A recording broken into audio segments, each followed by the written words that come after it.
Macroeconomia, o livro-texto base que eu estou usando e que está me ajudando na construção desse tipo de conteúdo é este aqui, Macroeconomia, do Stanley Fischer, entre outros autores.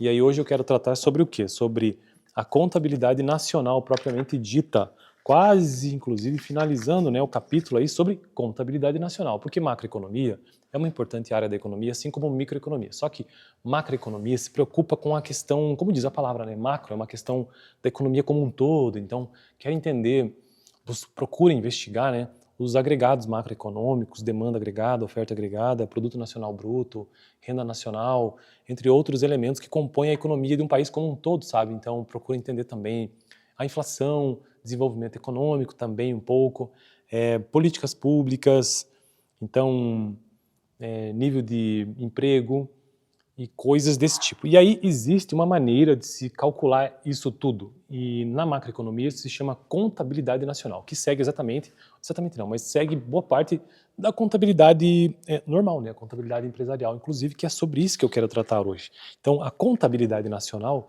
assim, inclusive essa é uma das disciplinas mais difíceis da faculdade de economia, que você estuda essa disciplina especificamente, contabilidade nacional, antes de chegar na macroeconomia. Assim como podemos montar um balanço contábil para as famílias, podemos listar ativos e passivos e, portanto, criar balanços contábeis para a economia como um todo e para cada setor na economia, governo, empresas e o setor externo.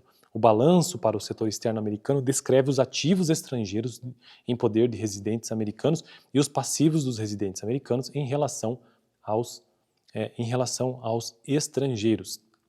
Primeiro parágrafo.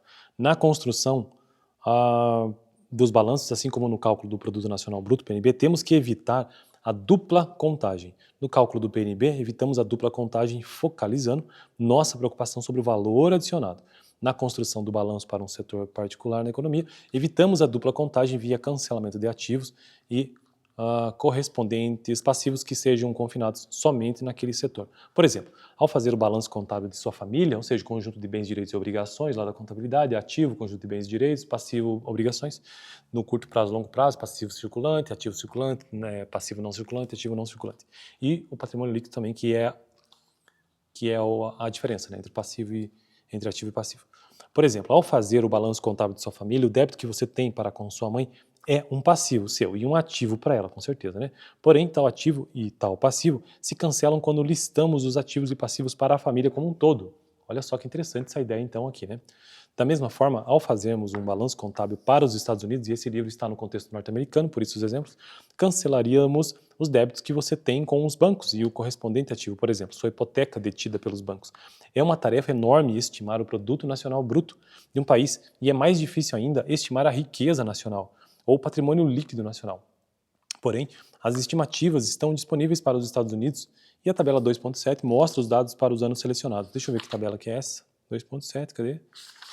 Tá, mas eu não vou entrar no detalhe dela não, tá bom? Patrimônio líquido nacional, beleza, de 50 até 88. E patrimônio líquido nacional, produto nacional bruto, beleza. Mas eu não entrarei nesse detalhe. Essa tabela mostra os dados para anos selecionados. A riqueza líquida nacional, para a economia americana em 88 foi estimada em aproximadamente 15 bi, cerca de 3 vezes o valor do PNB. Desde que se chega à riqueza nacional via cancelamento ou compensação de todos os itens intersetoriais nacionais, este corte forma a estrutura financeira e deixa somente os ativos tangíveis e direitos líquidos sobre estrangeiros. Por exemplo, nos setores empresas e família, os ativos na forma de ações das famílias, suas ações da IBM são cancelados pelo passivo das ações das empresas. O balanço da IBM trata sua participação como passivo. Entretanto, as instalações, os equipamentos e os estoques da IBM não são cancelados e permanecem como parte da riqueza nacional líquida. Portanto, a riqueza nacional líquida representa a terra, as instalações e equipamentos e os bens de consumo duráveis que pertencem aos residentes. Os bens de consumo duráveis, itens como carros, conjuntos de som, máquinas de lavar e computadores domésticos são responsáveis por 12% da riqueza nacional líquida ou patrimônio líquido nacional. Então veja que interessante. Agora, para finalizar o vídeo, último parágrafo que diz o seguinte: a riqueza nacional líquida / produto nacional bruto varia ao longo do tempo, embora no caso americano ela tenha ficado por volta dos 3%.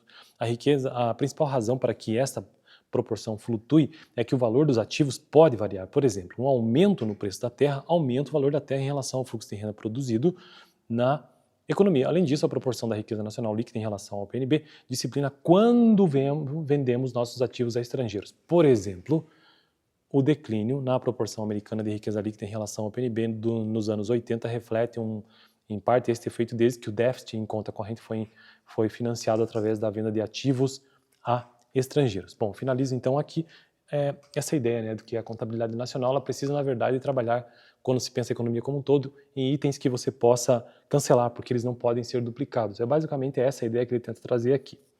No próximo vídeo, a posição do investimento externo líquido, esse será o tema.